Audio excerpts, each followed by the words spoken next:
So you join me in the passenger seat of my brand new vehicle. This is my 172 Renault Sport Clio. So I've had this car for 2 weeks and I've already got so much to fill you guys in with.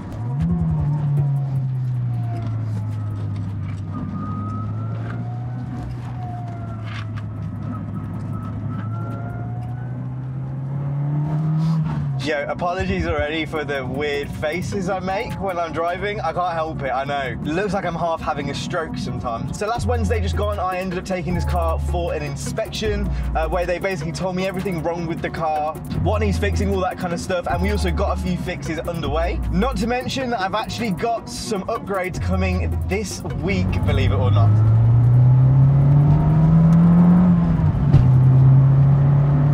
Hello everyone, we are currently next to a random road closed sign in the middle of nowhere with the Clio park. And I've got my notes here and we're gonna basically tell you everything that's wrong with the car, everything that's good with the car. And we're gonna give you a little bit of a walk around. So we're gonna start off here with the boot. So I've half fixed the boot. It's a common problem in these Clios that the boot mechanism goes. So I've replaced that, but there's still kind of an issue. So when I open the boot, that's all normal. These struts are actually pretty fucked. It's actually supposed to hold here. As you can see, it's not holding. That's not actually the biggest problem we have with the boot. The biggest problem we have with the boot is when we close it and then go to lock with the key, which is actually right there. See now, if I press the key, that should lock. But as you can see, it doesn't lock. So there's like a bit of a technique to this, which I haven't really mastered, to tell you the truth. Bruh, bruh.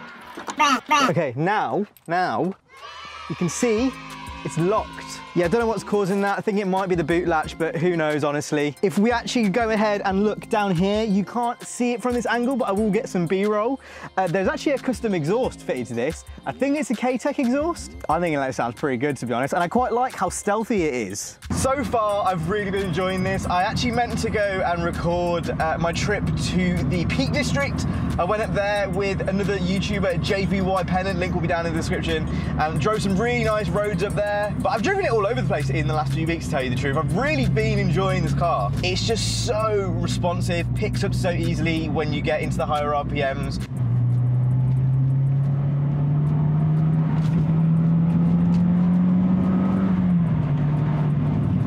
Finally, big and fresh. Testing my hill starts there a little bit, right?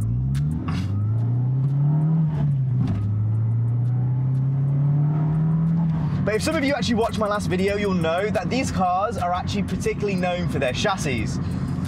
Unfortunately, with the shit tyres that the dealer has left on this car, I'm unable to experience that. Every time I check my tyre pressures, the back left tyre comes out to 7 PSI. I think that's a puncture. I'm fairly certain that's a puncture. So tyres were like one of the first things I need to change. I feel like when I get my Pilot Sport 3s on Wednesday, that's gonna completely change this car. But in the meantime, I feel like I can only feel glimpses of it. I've not pushed the car, you know, properly hard yet, even though I have been some pretty nice roads. I've been kind of driving 6/7/10, not to mention it has been wet like this pretty much, you know, for the past few weeks. I've not really had a chance to really beat on the car yet. So yeah, definitely not driving like a nutcase today in comparison to some of the videos I have on the channel.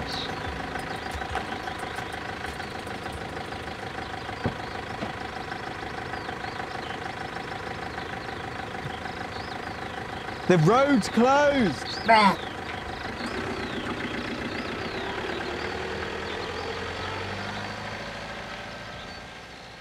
One for the old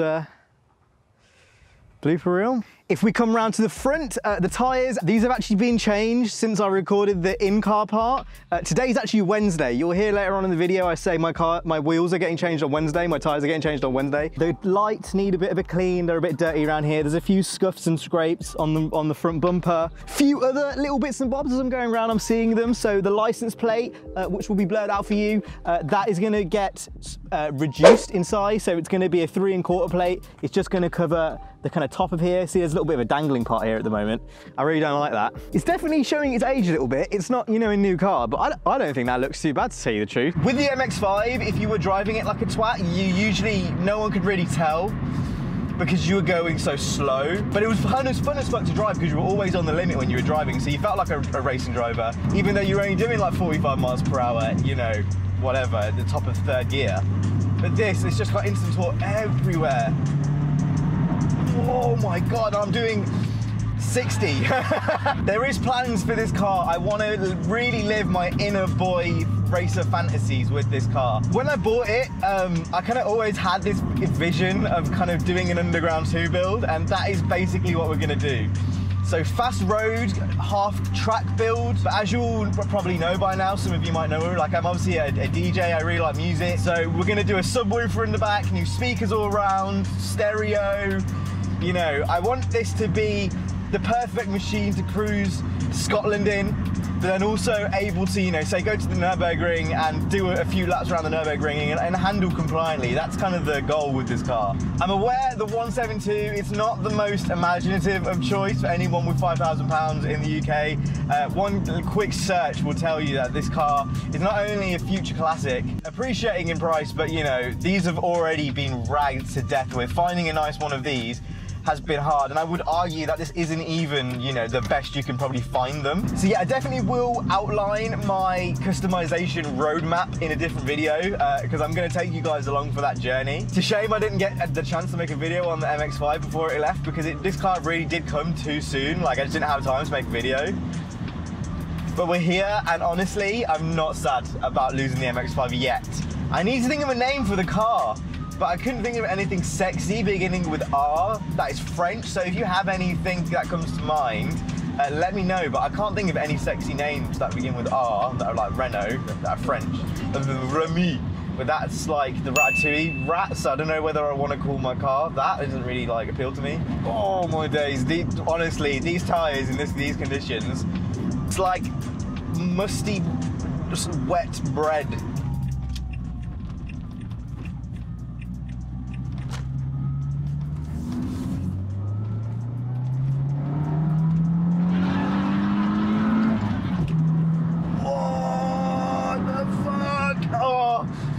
It's like I'm on ice. It's like I'm on ice. Whoa, what the fuck? These lot are nutters, bro. These are the roads. Holy shit. Yo, these are not roads you need to be walking on, bro. What are you doing? Kill me! Whoa, understeer there. I don't know if you guys could feel or see that there when I understeered through that corner. But yeah, that's gonna wrap up for this video. I think I've given you a good rundown on everything that's wrong with the car, everything I've been enjoying with the car. But yeah, more videos to come on this car soon. I'm gonna be going to car meets, I'm gonna be doing all that kind of stuff. If you want your car featured on the channel, get in touch. We've already got one subscriber's car planned to be coming in the future. Funny story behind that, I won't ruin it. Thanks to everyone that made it. Thanks to my patrons. Their names will be on screens right now if you want to go ahead and support the channel. Link is down in the description. Stay safe, guys, and I'll see you guys in the next one. Boop, boop, boop.